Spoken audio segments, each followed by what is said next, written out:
Le thème de la brochure numéro 2, milieu de la nuit ou minuit expliqué. Le milieu de la nuit ou minuit expliqué.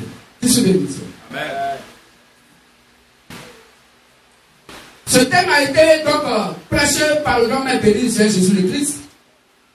De personnellement de travail, notre frère bien-aimé, le frère Zapata Etienne. Message prêché à l'église de Yopougon Croix-Rouge, Abidjan, Côte d'Ivoire, le 14 septembre 2008. Frères et sœurs, croyants et croyantes du ministère de Matthieu 25 et Assis. Ce message est d'abord pour vous. Peuple du monde, vous pouvez le lire et le croire. Si avant votre naissance, le Dieu de la Sainte Bible vous a connu. Et s'il vous a aimé, choisi, élu pour faire partie des 10 vierges de Matthieu 25 et Assis. Sinon, vous ne croiriez jamais à ce message révélé. Que se bénisse. La compréhension exacte de minuit de Matthieu 25 et Assis est le socle de l'enlèvement. On va lire ça, Matthieu 24, 45. Et Luc 24, 45, s'il vous plaît. Disons Luc 24, 45 et Matthieu 13, 10 à 15, rapidement. La compréhension exacte de minuit de Matthieu 25 à 6 est le socle, le fondement de l'enlèvement. On lit rapidement, s'il vous plaît. Luc 24, verset 45. Alors, il leur ouvrit l'esprit afin qu'ils comprissent les Écritures. Donc, amen. Si Christ n'a pas ouvert ton esprit, tu ne peux rien comprendre. Matthieu 13, 10, 15. Matthieu 13, à partir du verset 10 jusqu'au verset 15. Les disciples s'approchèrent et lui dirent: pourquoi leur parles-tu en parabole? Jésus leur répondit: parce qu'il vous a été donné de connaître les mystères du royaume des cieux, et que cela ne leur a pas été donné. Car on donnera à celui qui a, et il sera dans l'abondance. Mais à celui qui n'a pas, on ôtera même ce qu'il a. C'est pourquoi je leur parle en parabole. Parce qu'en voyant, ils ne voient point. Et qu'en entendant, ils n'entendent ni ne comprennent. Oui. Et pour eux, s'accomplit cette prophétie d'Ésaïe. Oui. Vous entendrez de vos oreilles. Vous entendrez de vos oreilles. Et vous ne comprendrez point. Et vous ne comprendrez point. Vous regarderez de vos yeux. Vous avez des yeux pour regarder. Et vous ne verrez point. Et vous serez aveugles parce que vous ne verrez point. Car le cœur de ce peuple est devenu insensible. Oui. Ils ont endurci leurs oreilles. Ils ont endurci leurs oreilles. Ils ont fermé leurs yeux. Ils ont fermé leurs yeux. De peur qu'ils ne voient de leurs yeux. De peur qu'ils ne voient de leurs yeux. Et qu'ils n'entendent de leurs oreilles. Et qu'ils n'entendent de leurs oreilles. Qu'ils ne comprennent de leur cœur. Oui. Qu'ils ne se convertissent. Et que je ne les guérisse. Amen. Amen. Que se bénisse. Amen. Donc, Jésus leur parle en parabole. Et quand Dieu s'est résolu de ne pas leur ouvrir l'esprit, quoi qu'on va leur prêcher la vérité du temps de cette époque, les gens vont toujours continuer à raisonner. Est-ce que tu sais de nos jours, est-ce que tu sais que dans notre église, on n'a pas dit ça? Est-ce que ce que tu dis, oui, c'est dit noir sur blanc, mais est-ce que tu sais de nos jours? C'est l'aveuglement spirituel. Tu te bénisse. Amen. Alors, le milieu de la nuit ou minuit expliqué. Sachez que lui ne peut être enlevé sans la compréhension exacte de minuit de Matthieu 25 et 6. Et de Luc 24, 45, 46 que nous venons de lire. Toute explication littéraire de français des hommes, la pensée des hommes, donc toute explication littéraire et toute compréhension humaine basée sur la connaissance intellectuelle sont fausses. Toute explication littéraire et toute compréhension humaine basée sur la connaissance intellectuelle sont fausses. Amen. Rappelez-vous que l'être humain et Dieu de la Sainte Bible n'ont pas la même pensée selon Isaïe 55, 8 à 9. Rappelez-vous aussi que la Sainte Bible a son langage qui lui est propre. Ainsi, personne n'a le droit d'interpréter la Sainte merveilleuse Bible selon 2 Pierre 1, 20, 21 qu'on va lire. Et selon aussi 1 Corinthiens 2, verset 1 à 16. Disons 2 Pierre 1, 20, 21. Ainsi, le Dieu de la Sainte Bible interprète sa sainte parole par la Bible. C'est ce que la Bible appelle la révélation. Dieu interprète sa parole par la Bible qui est sa propre parole. Donc Dieu est lui-même son propre interprète. On ne doit pas interpréter des versets bibliques avec la connaissance intellectuelle, la pensée humaine qui vient de Satan. On va lire rapidement, s'il vous plaît. 2 Pierre 1, verset 20 à 21. Sachant tout d'abord vous-même qu'aucune prophétie de l'Écriture ne peut être un objet d'interprétation particulière. Car ce n'est pas par une volonté d'homme qu'une prophétie a jamais été apportée, mais c'est poussé par le Saint-Esprit que des hommes ont parlé de la part de Dieu. Amen. Amen. Donc personne ne va interpréter la Bible à sa manière.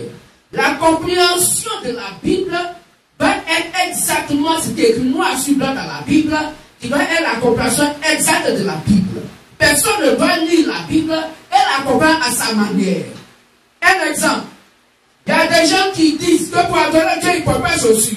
Pourtant, la Bible dit portez chaussures dans le lieu d'adoration.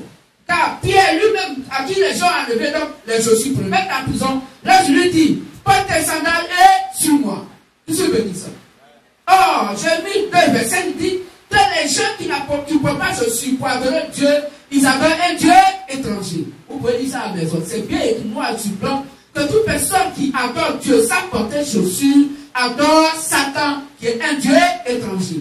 Tout que ça intéresse n'a rien à voir avec les Saintes Écritures, n'a rien à voir avec le Saint-Esprit, car s'opposant au Saint-Esprit. Je ne parle pas des gens qui sont donc dans les Saintes Célestes, mais nous parlons de la doctrine qui n'a rien à voir et qui s'oppose à la Sainte Bible. Tout ce que dit ça. Alors, frères et sœurs, en 2 termes, la Sainte Bible s'interprète d'elle-même. Comprenez par là que chaque verset de chaque chapitre est interprété par d'autres versets de d'autres chapitres. Ou par d'autres versets du même chapitre de la Sainte Bible. Exemple, dans Apocalypse 17, 1 à 2, qui dit ceci. Puis l'un des 7 anges qui tenait donc. On va lire ça rapidement. Apocalypse 17, verset 1 à 2. 1 à 2.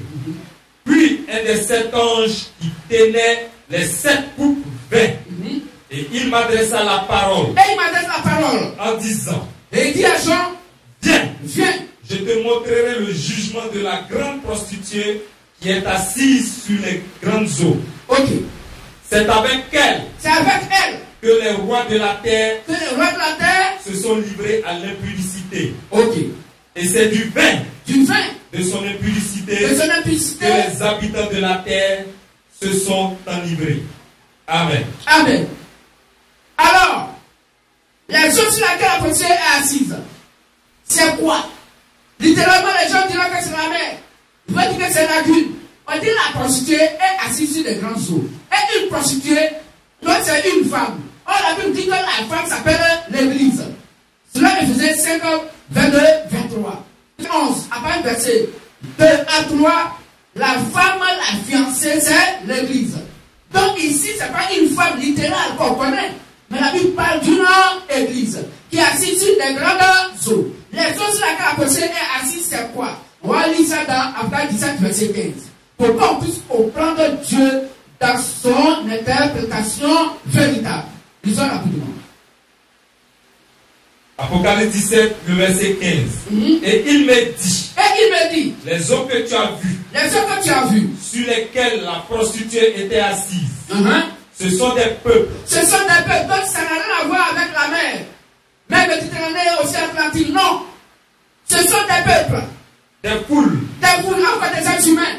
Des nations. Des nations, encore des êtres humains. Et des langues. Des langues, encore des êtres humains. Amen. Donc la prostituée qui est une église est assise sur des êtres humains. Donc il y a une église dans le monde entier qui est assise sur tout le monde entier. Est-ce qu'on comprend mieux? Amen. Et c'est cette église qui donne des décisions et que le monde entier prend. Quand l'église va dire que Jésus-Christ est né à Noël et que le 27 décembre est le jour de naissance de Noël, tout le monde entier fête Noël.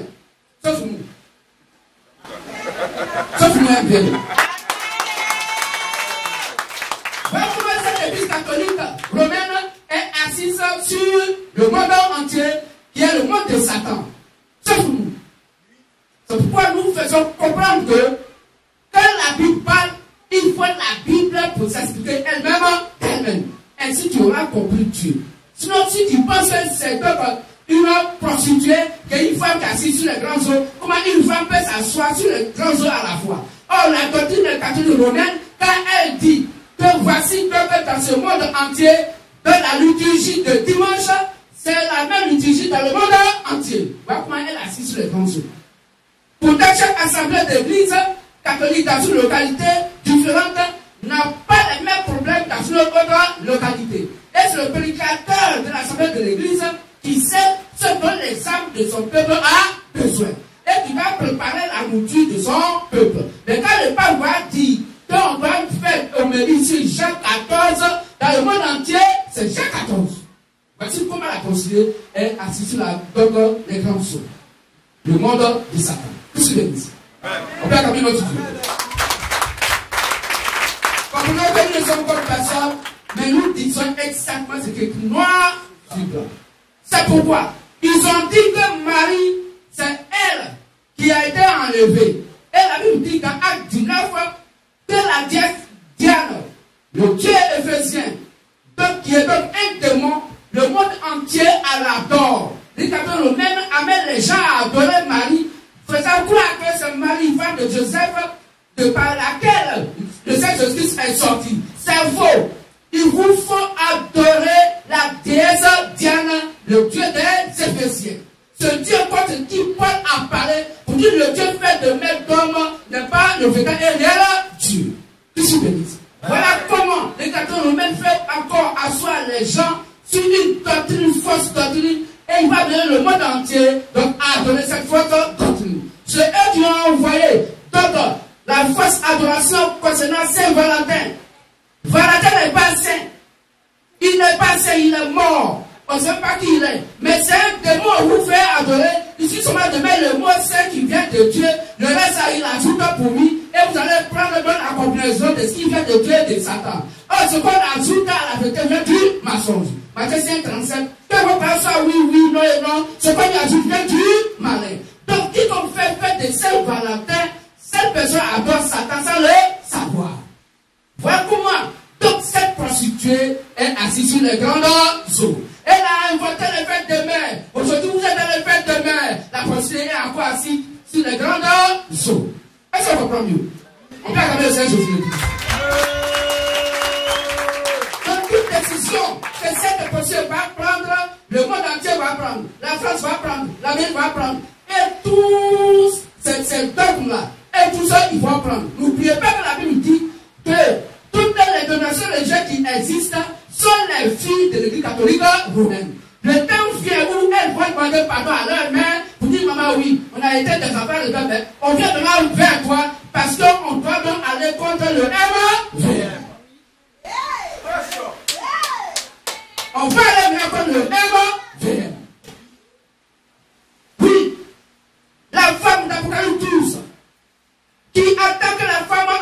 le Fils, que nous sommes un père qui va enfanter, qui est déjà enfanté, alors le dragon rouge est là et attend la bouche ouverte pour avaler le Fils.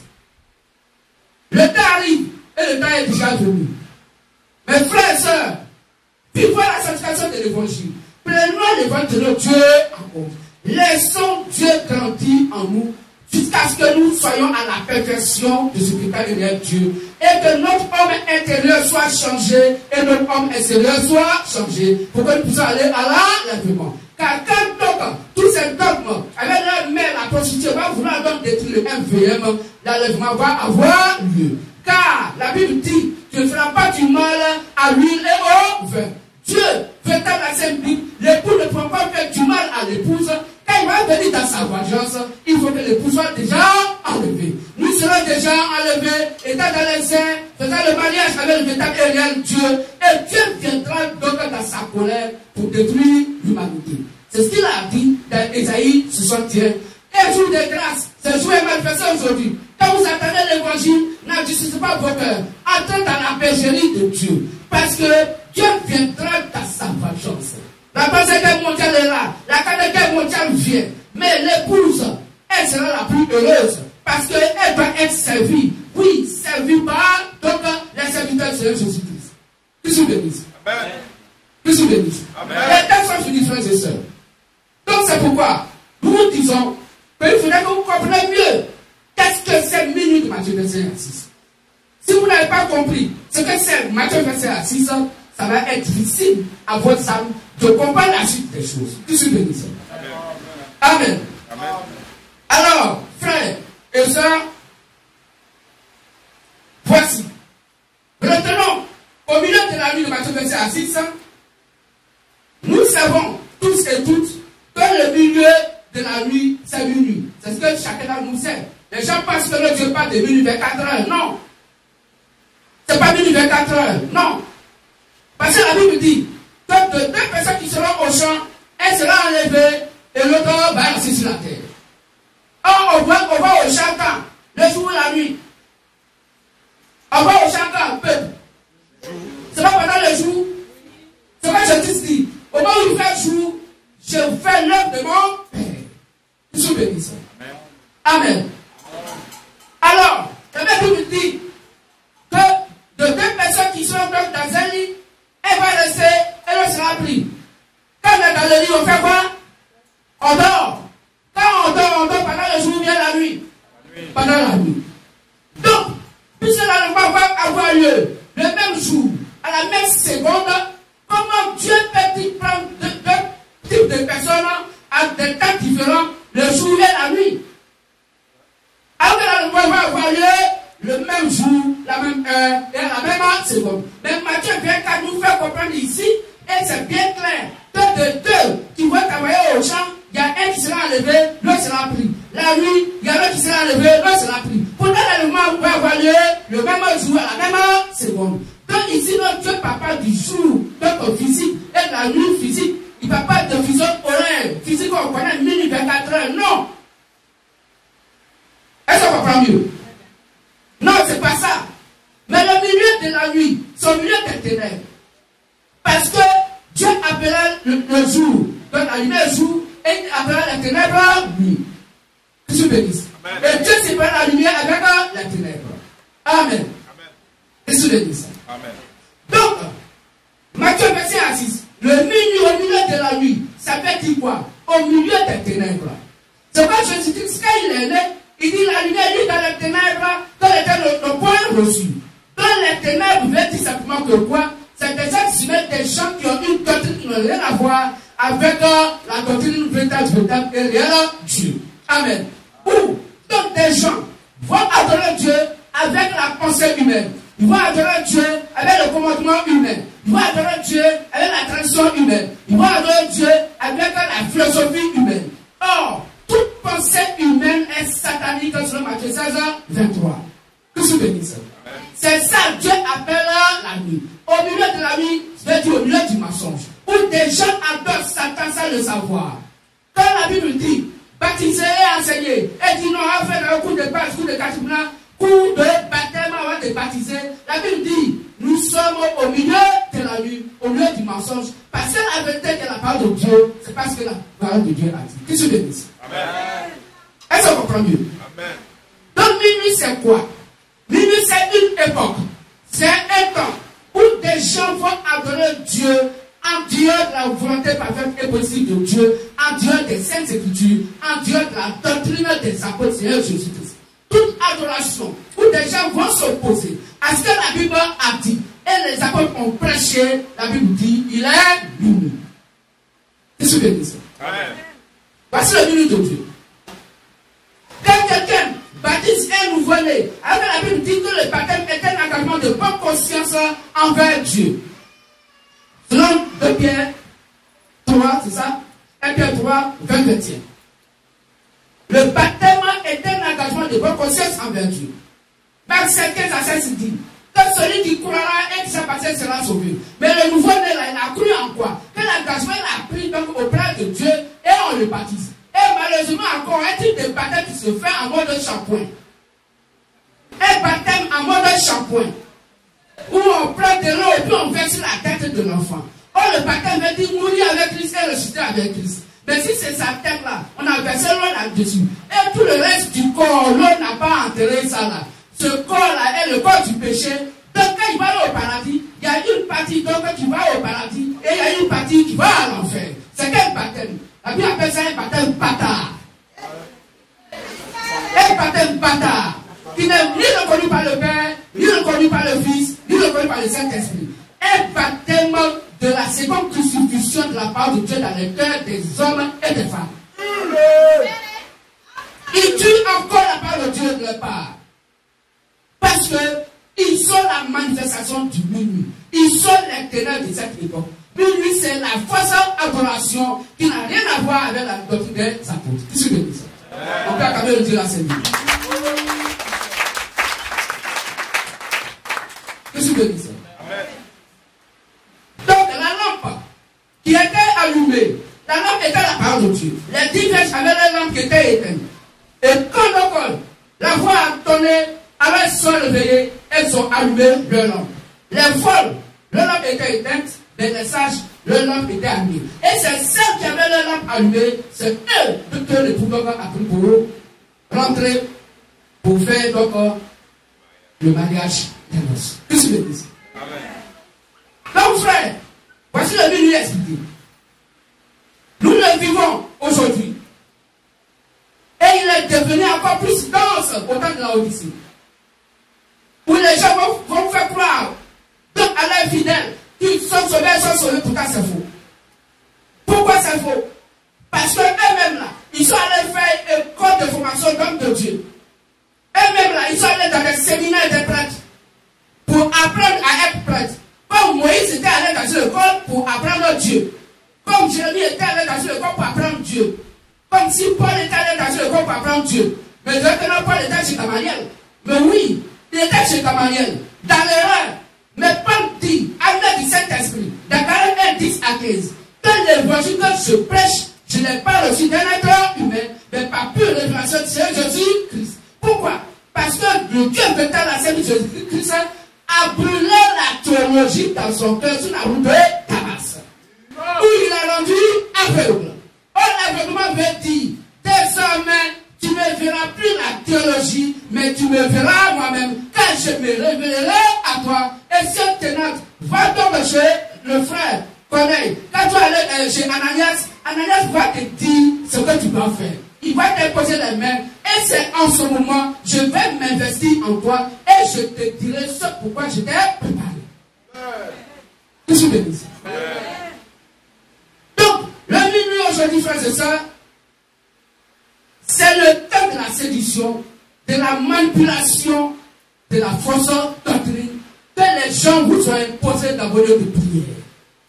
Et qui n'a rien à voir avec ce qui est pour moi sur blanc. Qu'est-ce que je dis ça? Alors, la ténèbre étant le marteau de Satan, frères et sœurs, la Bible donc nous amène à comprendre que nous devons nous souvenir que Christ lui-même est né dans les ténèbres. Et parce que les gens de son époque avait adopté des commandements humains. Exemple, il disait, au lieu d'aider ton père ou ta mère, il fallait donner l'argent à l'église. Si tu as un droit à faire. Le vieux pasteur dit non, tu veux faire quoi avec l'argent? Tu vas gâter. Il dit, mais mon père est malade, ma mère est malade, ils ont besoin d'assistance. L'homme de Dieu dit non, non, non, non. Il est mieux que tu donnes cet argent-là pour l'œuvre du Seigneur. Ton papa et ta maman, ils sont déjà grands, ils vont se débrouiller. Pourtant, la Bible dit, honore ton père et ta mère. Ainsi tu auras la bénédiction et tes jours sur la terre seront prolongés. Que se bénisse. Amen. La personne humaine satanique aujourd'hui, c'est que c'est les hommes de Dieu qui mangent, qui sont remplis, qui voient gros ventre, il est engraissé, et c'est le peuple qui souffre. Voici la conséquence de cette fausse doctrine. Quand les gens sont dans les ténèbres, voici ce qui se passe. Donc au milieu de la nuit, frères et sœurs, c'est toute personne qui adore Dieu en dehors du véritable et réel Dieu, de par la doctrine des apôtres et des prophètes Jésus-Christ, c'est dans la pierre angulaire. Tout évangile qui s'oppose à l'adoration des apôtres de Jésus-Christ, la Bible appelle ça donc minuit. Alors nous sommes au milieu de la nuit. Autant de la Odyssée aujourd'hui, nous sommes au milieu de la nuit. Et ce milieu de la nuit, très profond, les traits sont très profonds. Dans la mesure où tout le système qui existe sur la terre, politique, militaire ou quoi que ce soit, les gens dans ce monde entier adorent Satan sans le savoir. C'est ce que la Bible appelle au milieu de la nuit. Dans la fausse doctrine et dans la manifestation de des choses sur la terre, les gens ont renié donc Christ et ils ont donné donc la force, ils ont adoré donc la créature qui est Satan. Que le véritable Dieu, la Sainte Merveille Bible, dans le nom du Seigneur Jésus-Christ, ce matin, bénisse chacun et chacune. Que je bénisse.